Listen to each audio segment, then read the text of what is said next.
الحمد للہ رب العالمین والصلاة والسلام علی رسولہ الکریم اما بعد فاعوذ باللہ من الشیطان الرجیم بسم اللہ الرحمن الرحیم انا انزلناه فی لیلۃ القدر وما ادراک ما لیلۃ القدر لیلۃ القدر خیر من الف شہر صدق اللہ مولانا العظیم وصدق رسولہ النبی الکریم الامین الصلاة والسلام علیک یا سیدی یا رسول اللہ الصلاة والسلام علیک یا سیدی یا محبوب اللہ وعلی آلک واصحابک یا سیدی یا نورا من نور اللہ۔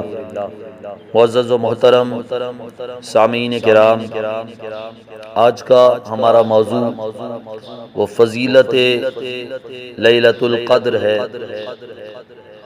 دعا ہے اللہ کریم کما حقہ بیان کرنے کی توفیق عطا فرمائے، اور اللہ کریم مجھے سنا کے آپ احباب کو سن کے اس پہ عمل پیرا ہونے کی توفیق عطا فرمائے۔ سامعین محترم، رات اور دن یہ اللہ تعالیٰ نے بنائے، بعض راتوں کو بعض پر فضیلت بخشی اور بعض دنوں کو بعض دنوں پہ فضیلت بخشی۔ جیسے جمعۃ المبارک کو سید الایام کہا گیا، تو اسی طرح لیلۃ القدر کو سید اللیل کا درجہ حاصل، کیونکہ قرآن مجید میں اس رات کو 1000 مہینوں سے بہتر کہا گیا۔ سامعین محترم، لیل اور یوم جو ہے یہ زمانے کے دو ٹکڑوں کے نام ہیں۔ دن رات کو ملایا جائے تو 24 گھنٹے یعنی ایک دن بنتا ہے، 7 یوم کو ملائیں تو ہفتہ بنتا ہے، 4 ہفتوں کو ملائیں تو مہینہ بنتا ہے، اور 12 ماہ کو ایک سال، 100 سالوں کو ایک صدی کہتے ہیں، جس کو دہر بھی کہا جاتا ہے۔ تو یہ سب زمانے کے ٹکڑے ہیں۔ جیسے یہ ٹکڑے برابر نہیں، ایسے ساعتیں بھی برابر نہیں ہیں، کوئی افضل ہے کوئی غیر افضل ہے۔ تو افضل صدی کون سی ہے؟ تمام صدیوں میں افضل صدی وہ ہے جس میں سرکار دو عالم صلی اللہ علیہ وآلہ وسلم تشریف لائے، اور آپ صلی اللہ علیہ وآلہ وسلم مقصود کائنات ہیں۔ تو جس دن وہ ہستی پیدا ہوئی وہ سب سے افضل ہے۔ اور افضل سال کون سا؟ فرمایا سب سے افضل سال وہ سال ہے جس میں سرکار دو عالم صلی اللہ علیہ وآلہ وسلم نے ہجرت فرمائی۔ وہ سال یادگار ہے، سن ہجری کے نام سے پکایا جاتا ہے۔ اور پھر سال کے مہینوں میں افضل مہینہ وہ رمضان ہے، اور اس کی راتوں میں افضل رات وہ لیلۃ القدر ہے۔ سامعین کرام، بعض علماء کرام نے کہا ہے کہ راتوں میں میلاد النبی صلی اللہ علیہ وسلم کی رات سب سے افضل۔ سامعین محترم، ہمارے نبی علیہ السلام کو دیگر انبیاء سے خصوصی شان حاصل ہے۔ آپ صلی اللہ علیہ وآلہ وسلم کو بعض چیزیں خصوصی طور پہ ملی ہیں۔ مسلم شریف کے اندر ہے، حضرت جابر رضی اللہ تعالیٰ سے روایت ہے، رسول اللہ صلی اللہ علیہ وسلم نے فرمایا مجھے 5 صفتیں ایسی حاصل ہیں جو مجھ سے پہلے کسی نبی کو نہیں۔ نمبر 1، مجھے ایسا روب اور دبدبہ عطا کیا گیا کہ مہینہ بھر کی مسافت تک کوئی موجود ہو تو وہ شخص بھی مرعوب ہو جائے۔ اور دوسری، فرمایا میرے لیے ساری روئے زمین پاک اور مسجد بنا دی گئی، اور میری امت میں سے جس کسی کو جس جگہ نماز کا وقت آ جائے وہ اسی جگہ نماز پڑھ سکتا ہے۔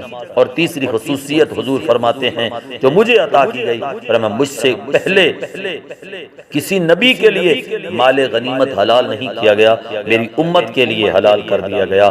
اور چوتھی فرمایا مجھے شفاعت کبریٰ دی گئی ہے، روز قیامت میں سب امتوں کے لیے عام طور پہ اور اپنی امت کے لیے اللہ تعالیٰ کے حضور سجدہ ریز ہو کر شفاعت کروں گا۔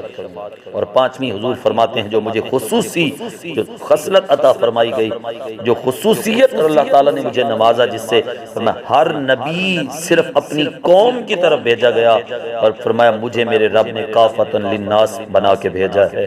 اور بعض محدثین نے لکھا ہے کہ چھٹی خصوصیت وہ لیلۃ القدر کا عطا ہونا ہے، جیسا کہ سورۃ لیلۃ القدر کی شان نزول میں یہ لکھا کہ حضور علیہ السلام نے فرمایا بنی اسرائیل میں ایک شخص تھا جس نے 1000 مہینے تک اللہ کے راستے میں جہاد کیا، صحابہ کو رشک آیا تو اللہ نے اس کے بدلے میں یہ رات عطا فرمائی۔ بعض روایات میں حضور علیہ السلام نے پہلی امتوں کی عمروں کو دیکھا اور بہت زیادہ تھیں، تو آپ کی امت کی عمریں کم ہیں، اگر وہ نیک اعمال میں ان کی برابری کرنا چاہیں تو ناممکن ہے۔ اس وقت نبی علیہ السلام کو تھوڑا رنج ہوا، حضور کے دل میں خیال آیا کہ میری امت کی تو پھر نیکیاں بھی کم ہوں گی چونکہ عمریں کم ہیں۔ بس حضور کے دل میں یہ خیال آنا تھا، اللہ نے حضور کی تسلی و تشفی کے لیے فرمایا سورہ قدر کو نازل کیا، اور پھر اللہ تعالیٰ نے اس کے بدلے میں یہ رات عطا فرما دی۔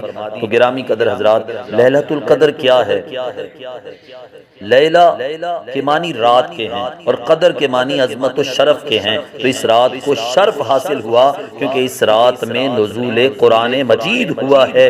قرآن مجید سب کتابوں میں عظمت و شرف والی کتاب ہے، اور جس نبی کریم صلی اللہ علیہ وسلم پہ یہ کتاب نازل ہوئی وہ تمام انبیاء پر عظمت و شرف رکھتے ہیں۔ اس کتاب کو لانے والے جبرائیل امین علیہ السلام ہیں، وہ بھی سارے فرشتوں پہ عظمت و شرف رکھتے ہیں۔ تو یہ رات لیلۃ القدر بن گئی کیونکہ جو آیا وہ بھی شرف والا، جس کے پاس آیا وہ بھی شرف والا، عزت و شرف والا، اور جو لے کے آیا وہ بھی عزت و شرف والا ہے۔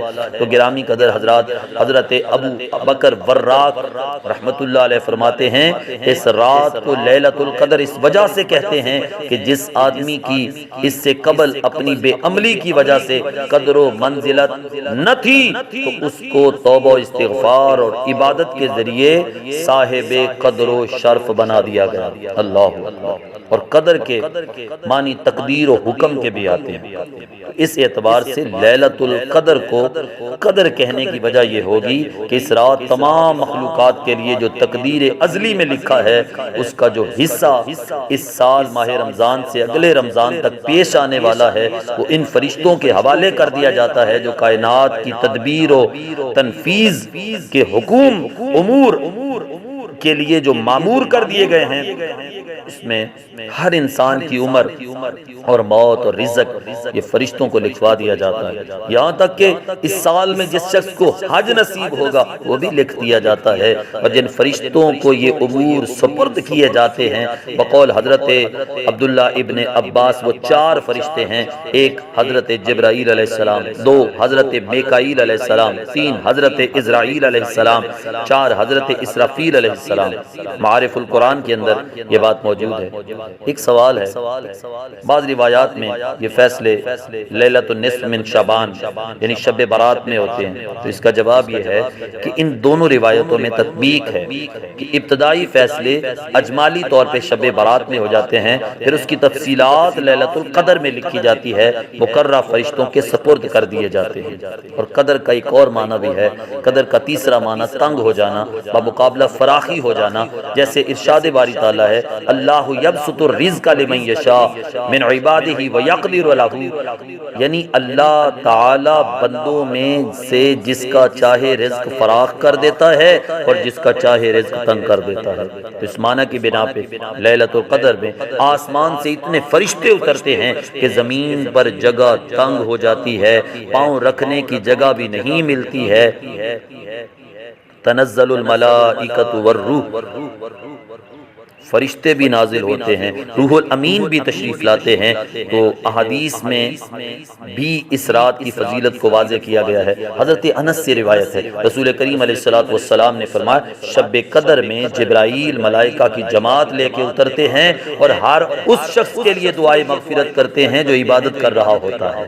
تو اس وجہ سے اس رات میں عبادت کرنی چاہیے، اس میں اللہ کی یاد میں اس رات کو گزارنا چاہیے۔ اور سنیں مسلمانوں، حضرت ابو ہریرہ سے روایت ہے، آقا دو عالم صلی اللہ علیہ وسلم نے فرمایا جس نے شب قدر میں ایمان اور طلب اجر کی ساتھ عبادت کی ہے تو اس کے سارے گناہ معاف ہو جاتے ہیں۔ اور ایک اور روایت حضرت ابو ہریرہ سے ہے، رسول اللہ صلی اللہ علیہ وسلم فرماتے ہیں تمہارے اوپر ایک ایسا مہینہ آیا ہے جس میں ایک رات ہے جو 1000 مہینوں سے بہتر ہے، اور جو اس سے محروم رہ گیا وہ یا ساری بھلائیوں سے محروم رہ گیا۔ گرامی قدر حضرات، اور سنیں تو صحیح، حضرت اما عائشہ صدیقہ رضی اللہ تعالی عنہا سے روایت ہے، ارشاد فرمایا رسول اللہ صلی اللہ علیہ وآلہ وسلم نے کہ لیلۃ القدر کو رمضان المبارک کی آخری طاق راتوں میں تلاش کرو، تو اس کو پوشیدہ رکھا گیا۔ لیلۃ القدر 27ویں کو شب ترجیح ہے، یعنی کہ یہ 27ویں کو ہی لیلۃ القدر کیوں کہا جاتا ہے؟ حضرت عبی بن کعب رضی اللہ تعالیٰ نے قسم کھا کے فرمایا کہ شب قدر رمضان کی 27ویں رات ہوتی ہے۔ تو بہت سارے علماء کرام، بہت سارے اولیاء، صحابہ اور بہت سارے اللہ کے مقبول بندوں نے 27ویں کو ہی شب قدر قرار دیا ہے۔ اسی طرح حضرت عمر رضی اللہ تعالیٰ نے حضرت عبداللہ ابن عباس سے پوچھا کہ شب قدر کون سی رات ہے؟ انہوں نے عرض کی اے عمر آپ نے دیکھا نہیں، اللہ نے 7 کے عدد سے بہت محبت فرمائی ہے، آپ نے دیکھا نہیں آسمان 7 ہیں، زمینیں 7 ہیں، انسان کی پیدائش کے مرحلے بھی 7 ہیں، زمین سے اگنے والی چیزیں بھی 7 ہیں، اسی طرح آدمی سجدہ کرتا ہے تو 7 اعضاء زمین پر لگتے ہیں، اسی طرح سعی بین الصفا والمروہ کے 7 چکر ہیں، طواف کعبہ کے چکر بھی 7 ہیں، شیطان کو بھی 7 کنکر مارے جاتے ہیں، سورہ فاتحہ کی آیات بھی 7 ہیں، جن عورتوں سے نکاح حرام ہے وہ بھی 7 ہیں۔ تو ان سب باتوں سے معلوم ہوا کہ لیلۃ القدر بھی 27ویں کو بھی۔ اللہ اکبر۔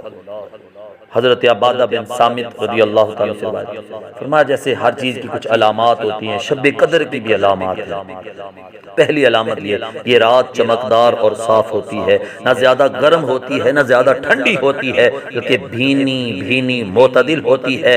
اور دوسری بات پر اس رات کو شیاطین کو ستارے نہیں مارے جاتے۔ نمبر 3 آسمانوں کی طرف نگاہ اٹھا کے دیکھنے سے آنکھوں میں نور اور دل میں سرور کی کیفیت پیدا ہوتی ہے۔ اور نمبر 4 شب قدر کے بعد والی صبح کو سورج میں تیزی نہیں ہوتی ہے۔ اور نمبر 5 اس رات میں عبادت کی بڑی لذت محسوس ہوتی ہے، عبادت میں خشوع و خضوع پیدا ہوتا ہے۔ اور 6 بعض لوگوں نے دیکھا ہر چیز سجدہ کرتی ہے، یہاں تک کہ درخت بھی سجدہ کرتے ہیں، اور اس رات پانی میٹھا ہو جاتا ہے۔ اب جس رات درخت بھی سجدہ کریں، کتنا بدبخت ہوگا وہ انسان جو اس رات کو سو کے گزار دے۔ سامعین کرام، لیلۃ القدر میں ہم نے کیا دعا مانگنی ہے؟ لیلۃ القدر میں خدا تعالیٰ کی رحمتوں کے 300 دروازے کھلے ہوتے ہیں، جو بھی دعا مانگو قبول ہوتی ہے۔ وہ کریم ذات کسی کو بھی خالی نہیں لوٹاتی۔ اس رات خاص کر یہ دعا مانگنی چاہیے جو حدیث پاک سے ثابت ہے، اللہم انکا عفو کریم تحب العفو فاعف عنی یا کریم۔ توبہ استغفار کرنا چاہیے، عجز و انکساری سے رو رو کے دعا کرنی چاہیے۔ حضرات گرامی قدر، لیکن توبہ کی بھی کچھ شرطیں ہوتی ہیں کہ آپ جس گناہ سے توبہ کرنی ہے اس کو ہمیشہ ترک کرنے کا ارادہ بھی کرنا ہے، اس گناہ پہ ندامت بھی کرنی ہے، اور پختہ عزم کرنا ہے کہ آئندہ کبھی یہ گناہ نہیں کروں گا۔ اس طرح توبہ کرنے سے آدمی کے سب گناہ معاف ہو جاتے ہیں۔ اگر توبہ ٹوٹ بھی جائے تو دوبارہ کر لینی چاہیے، اللہ کی رحمت سے مایوس نہیں ہونا چاہیے۔ لا تقنطوا من رحمت اللہ ان اللہ یغفر الذنوب جميعا انہ هو الغفور الرحیم۔ وہ اللہ بڑا کریم ہے۔ میاں صاحب فرماتے ہیں فضل تیرے تے ناز کریمہ، اور غرور نہ کوئی، صدقہ پاک نبی دا بخشی کل خطا جو ہوئی، رحمت دا دریا الہی ہر دم وقدہ تیرا، جے ایک قطرہ بخشے مینوں کم بن جاندہ میرا۔ اللہ تعالیٰ کی بارگاہ میں دعا ہے اللہ کریم ہم سب کو لیلۃ القدر کی برکات نصیب فرمائے، آمین بجاہ النبی الکریم الامین۔